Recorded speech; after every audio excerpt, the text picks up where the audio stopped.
সারাদিন শুধু ভিডিও তৈরি করলেই হবে না, কিংবা অন্যের ভিডিও নিয়ে পড়ে থাকলে হবে না। আপনার ভিডিওতে ছোট ছোট কিছু টিপস অ্যাপ্লাই করতে হবে, যার মাধ্যমে আপনার ভিডিও আরও বেশি আকর্ষণীয় হয়ে ওঠে অডিয়েন্সের কাছে। অডিয়েন্স যদি আপনার ভিডিও একবার প্লে করে, কোনোভাবে যেন স্কিপ না করে, সেই টিপসগুলো অবশ্যই আপনার ভিডিওর মাধ্যমে প্রেজেন্ট করতে হবে। এই কাজটা হতে পারে অন্যের ভিডিও দেখে আপনি শিখতে পারেন, কিংবা ইউটিউব দেখে দেখেও কিন্তু আইডিয়াগুলো আয়ত্ত করতে পারেন। সো হ্যালো এভরিওয়ান, যারা আজকের ভিডিওটা দেখছেন কোনোভাবেই স্কিপ করবেন না। আজকে অনেক ইম্পর্টেন্ট টপিকস নিয়ে আলোচনা করব। আজকের ভিডিওটা অনেক সুন্দর সুন্দর ভিডিও ক্লিপসের সাথে গুরুত্বপূর্ণ টপিকস নিয়ে সাজিয়েছি।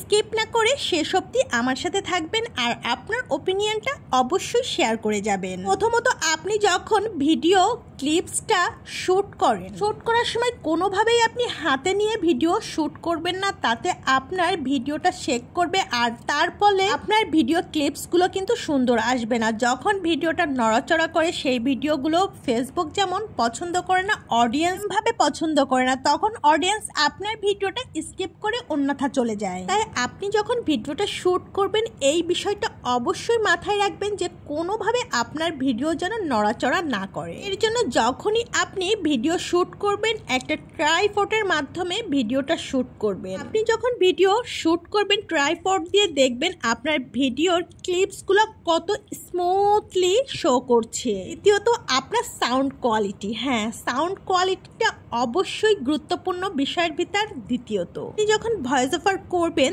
তখন নিলিবিলি একটা জায়গা সব থেকে বেস্ট হয়। রাতের বেলা দরজা জানালা সব কিছু বন্ধ করে দিয়ে আপনি ভয়েস দিবেন। সেই ভয়েসটা দেখবেন কোনো রকম কোনো নয়েজ থাকবে না, একেবারে সুন্দর সাউন্ডলেস একটা ভয়েস আপনি পেয়ে যাবেন। ভিডিওর ভয়েস যখন দিবেন ফোনে, তখন একটা টিপস অবশ্যই ফলো করবেন। কখনো আপনার ফোনটা হাতে রাখবেন না, হয়তো বিছনার উপর, টেবিলের উপর, যে কোনো একটা জায়গায় রেখে আপনি ভয়েস ওভার করবেন। তাতে করে আপনার কোনো খসখস কিংবা কোনো রকম কোনো সাউন্ড আসবে না।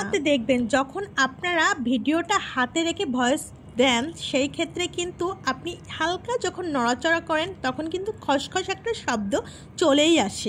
মজার এই লোভনীয় খাবারগুলো আমার কক্সবাজারের ননদ আমাদের জন্য আয়োজন করেছিল। খাবারগুলো অনেক বেশি টেস্টি ছিল।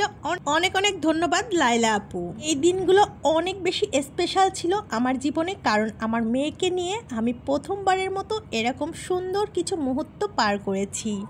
যে আপুরা নিজেদেরকে শো না করে শুধুমাত্র ভিডিওগুলোর মাধ্যমেই এখানে কাজ করতে চান, সেই আপুরা বাসার যে কোনো একটা কর্নার সিলেক্ট করে নেবেন আর সেটাকে নিজের মতো করে ডেকোরেশন করে ওখানেই ভিডিও ক্লিপসগুলো আপনি নিতে পারেন। আপনার ভিডিও সুন্দর হবে।